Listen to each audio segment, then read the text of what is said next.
Since 2010, farmers and partners in the Indian Creek Watershed in Illinois have worked together to reduce nutrient loading in Indian Creek. Through the implementation of conservation practices and changes to the way nutrients are managed. Key to this project's success were the partnerships formed and local ag retailers who got involved.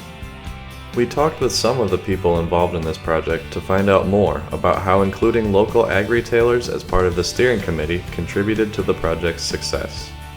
Partnerships are essential to it for one thing. They really make it happen. People that work well with others that are committed and passionate about stewardship, but also agriculture and agronomy and productivity. The diverse partnership seems to be a commonality among the watersheds that have been successful. The ag organization, the Farm Bureau, Soil and Water, various entities along those lines, as well as pork producers, dairy producers. Probably not the least important is the agribusinesses that got involved. They have a lot of expertise that they're willing to bring to bear, and they have a lot of ideas and are very supportive of what we've been doing here. And that's many places the retailers are the people that are trusted. And if they don't agree with what you're promoting, if they don't agree with some of the practices, we need to understand why, because they're the agronomists. So there might be a barrier there that we don't even know about that a retailer can help you identify. They're part of the community, they're farmer advisors, and if they're not on board, you could be giving messages right and left, but if they don't agree with you, or they just don't know about you, they're the ones that are working with their farmers, their clients. So the farmers work with their retailers, they're paying them to give them advice and recommendations, so they're trusted people, and these, they jumped right in, are all on board. It's honest, it's open, it's almost us teaching us, rather than somebody coming in and saying, I'm teaching you.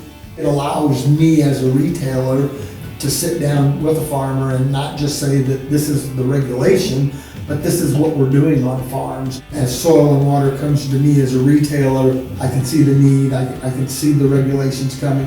As a retailer, we have enough regulations that we don't need anymore either. Ag suppliers got involved as a means to try to address what was being proposed and be a player in the game versus coming down with a hammer and saying, this is what you're going to do. You know that your customers are they see what you're doing, they see that you're involved. And so they're being proactive as opposed to being reactive. And the national organizations, companies that they're affiliated with, have been very supportive and brought their people in, their research staff, their finance managers, everybody that's involved in the companies.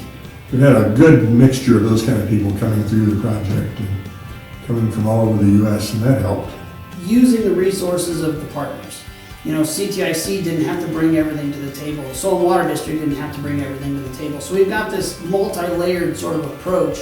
Partners that have special talents and relationships and expertise. Everybody brings something to the table, everybody contributes something, and yet we can all go home feeling good about the fact that we've done good things in this watershed.